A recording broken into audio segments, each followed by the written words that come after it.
Runescape, one of the most popular MMORPGs of all time. With 24 years of development, 300 million characters created, and 240,000 concurrent players in 2025, it has secured its place in the MMORPG Hall of Fame. It has recently seen a surge of new players joining its ranks and is definitely getting stronger by the day. Brighter Shores, released in November 2024 by the original creator of RuneScape, instantly drew the attention of RuneScape players looking for something new. However, since the game was in early access and definitely incomplete in many regards, the game could not capitalize on the initial hype and excitement around the early access launch. The player base showed a sharp decline. Steam reviews were sitting on mixed, and worst of all, it forced Jimmy to play World of Warcraft.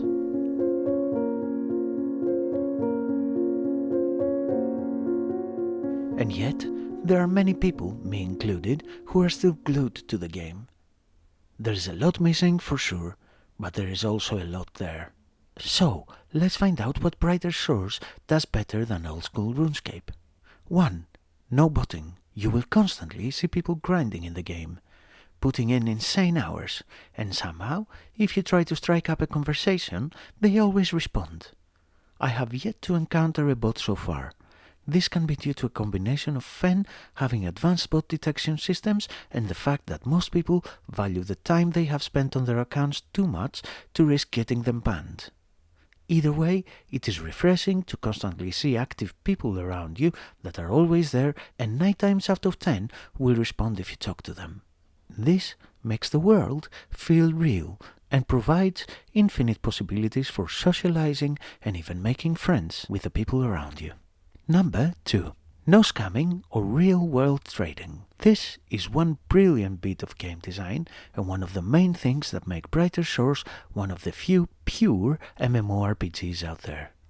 Because of its design and the fact that it takes a significant amount of time to unlock trading in the game, the possibility of real money trading is not just limited, but actually non-existent. Combine that with the fact that there is no auction house to make laundering items and cash easy, most transactions can be faced within a few hops and any real money traders can easily be spotted and dealt with. This means that every single gold coin, armor set, weapon and consumable is farmed, created and traded in-game for in-game cash. Progression is always earned and never bought. Achievements are meaningful and you are not forced into Iron Man mode to be able to enjoy the game. Also, when you initiate a trade with someone, there is a clear indicator if that trade is balanced or unfavorable to one side or the other. Number 3. One of the most promising features of the game is the understanding that there will never be any microtransactions of any kind. You pay $5 a month and have the whole game at your disposal. Cosmetics? Earn them and wear them with pride. Need an in-game advantage? Go and do the things that are advantageous to your character. Every cape, every leaderboard position and every achievement is earned and meaningful. You don't need to play Iron Man to prove you didn't eBay your progress. You simply cannot do that in any meaningful way. Everyone starts on an equal footing, and that is how every MMORPG should be, in my humble opinion. Number 4.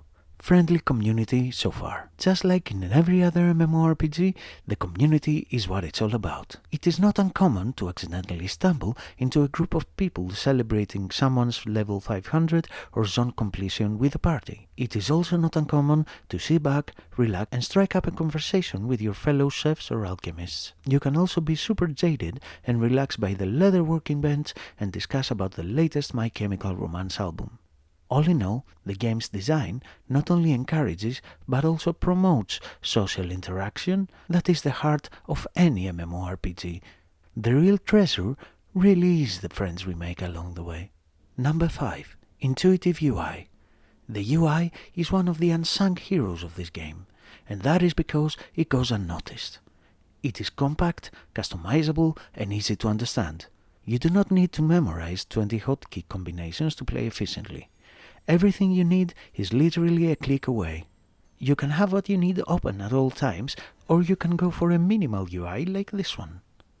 I do have a tiny pet peeve with the UI system, and that is that sometimes my open windows will close once I complete or queue a new action.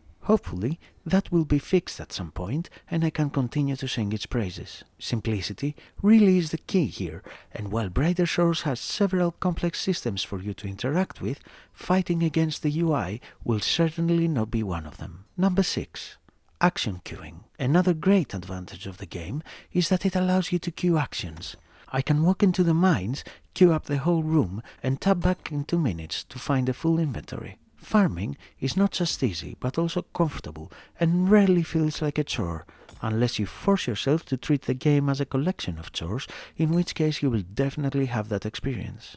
Everything flows naturally, and you can plan your rounds, so you can sit back and watch another 3-minute YouTube video by a creator such as myself. Except for Deathstone. Personally, I enjoy the explosions and would love it if we could queue the whole room and watch the whole cave explode. But I guess for health and safety reasons, we are not allowed to do that yet, right? Some activities even allow you enough time to subscribe to this channel, like the video, and even share it with your favorite streamer so we can all rage, discuss, and disagree together. Free reaction content is always welcome, and pointless drama-based reaction content is the best of the bunch. Number 7. Clean patches. From release up to now, the patches released are impeccable. I have yet to see or experience a buggy or broken patch. Whatever minor bugs make it through their solid QA process are squashed within hours of release, and I have yet to experience a single one. Yet, the speed of these releases is not yet up to speed, but quality over quantity seems to be their motto so far, and I for one appreciate it. No item duplication, no rollbacks, and no Hopewort massacre as of yet. Number 8. Quest presentation. This is a big one for me. Quests are my favorite part of the game. Everything happens in the world with you being a part of it. No pre-rendered cutscenes that take you out of the game, no headache from having to read a horrible font at the bottom left of your screen, no need to look for a guide or download a plugin or run back and forth for no reason because you didn't guess that you need a specific type of bucket to make yellow dye. The world is compact and easy to familiarize with, and most things you need are often a quick teleport away. Everything you need to complete the quest, from level requirements to clues and to whatever your task is available in-game. There are no filler quests or fetch quests. Every single quest has a meaningful story, a purpose, and a place in the world. And finally, the quest rewards always offer significant quality of life upgrades to your character. If you enjoy meaningful and rewarding quests, you will struggle to find a better experience in an online game of this type. Number 9. Knowledge points and passive leveling. While many activities in Brighter Shores are hit or miss for different types of players, the game acknowledges that and rectifies it by allowing you to level a skill without actually doing the activity it is tied to. That can be done in 2 ways. A. By assigning knowledge points gained during your normal leveling activities for that profession, or B. By assigning your character to level that skill while you are offline doing sleep, I guess? Maybe playing a different Brighter Shores character? You get the point. This single brilliant bit of game design, as opposed to dailies, quadruple XP weekends, and whatever else, allows the players to only do what they enjoy in the game, which is the whole point of playing a game in the first place. Do not get me wrong, there is definitely a grind. 9,000 levels worth of it, and you can go through all of them by doing what you enjoy and assigning points to stuff you don't like every now and then. Number 10. The graphics. This should not be up for debate, as Brighter Shores is the clear winner. Yes, Old School Runescape graphics are charming but old. RuneScape 3 graphics are a little better, but the art direction and lack of consistency in the art style makes it feel much less organic and real. With the exception of tiles, which is a hit or miss for some people, the environment, art style, graphical consistency, and performance are unparalleled. No loading screens, no graphics lag, no need for a third-party client, and no out-of-place cosmetics. Bonus number 11. This part of the video is for subscribers only. So if you're not subscribed yet, please skip to the end of the video, where I ask you to subscribe again. 11. Sound. The music is great.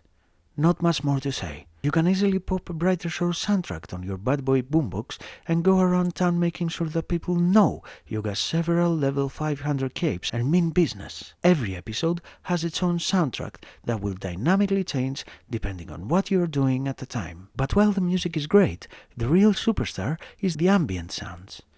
Everyone meticulously crafted to ensure that you really feel you're part of the world. Seriously, just listen to this. And now, listen to this.